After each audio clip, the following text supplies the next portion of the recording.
Саламатсыздар ма 3-ші сынып оқушылары? Қазақ тілі сабағы.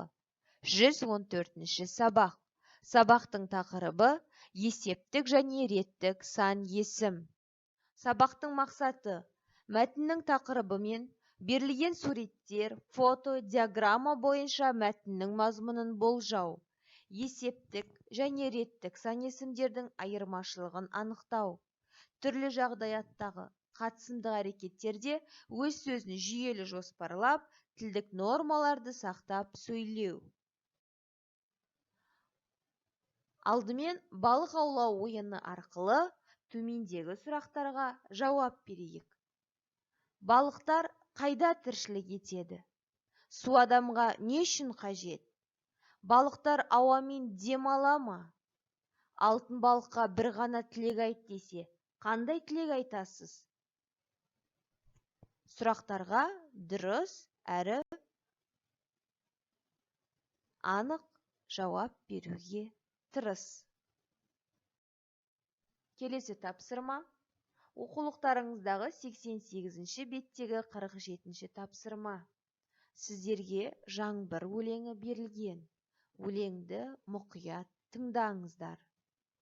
Жауа берші, жау жаңбыр, дала көркін жандандыр. Жауа берші, жау жаңбыр, қаулап өссін алуан гүл. Жауа берші, жау жаңбыр, әрбір тамшың тамған нұр, әрбір тамшың тамған дән, асып жатсын қамбанан. Балалар, жаңбыр тақырыбында берген өлеңді мұқият оқып, өлеңнің мазмұнын әңгімеге айналдырып, жұмыс дәптерлеріңізге жазыңыздар.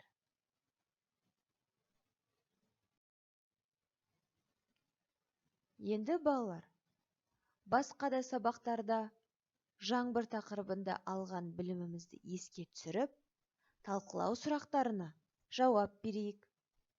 Жаңбырдың қандай түрлерін білесіңдер? Адамдардың мінездері жаңбырдың түрлеріне ұқсай ма? Неліктен ұқсайды?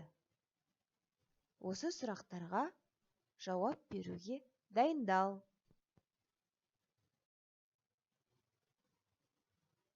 Келесі тапсырма жазылым дағдысына берілген тапсырмалар. Берілген сандарды сөзбен жазыңыздар. Келесі тапсырма. Нешінші сұрағына жауап беретін сөздерді қатыстырып, сөйлем құрап жазыңыздар.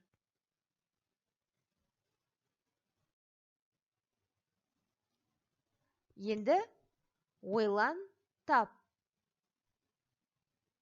Балықшылар қатар отыр. Қармақтарын салып отыр. Балықшы Әшімхан ұстады 3 сазан. Балықшы Сақтаған ұстады 4 табан. Балықшы Құсайын ұстады Қосшайын.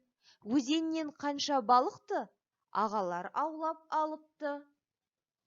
Балалар, өлең түрінде берілген жұмбақ өлеңді мұқият оқып, дұрыс жауапты табыңыздар. Және осы өлеңнің ішінен сан есімдерді табыңыздар. Сан есімдердің қай түріне жататын анықтаңыздар.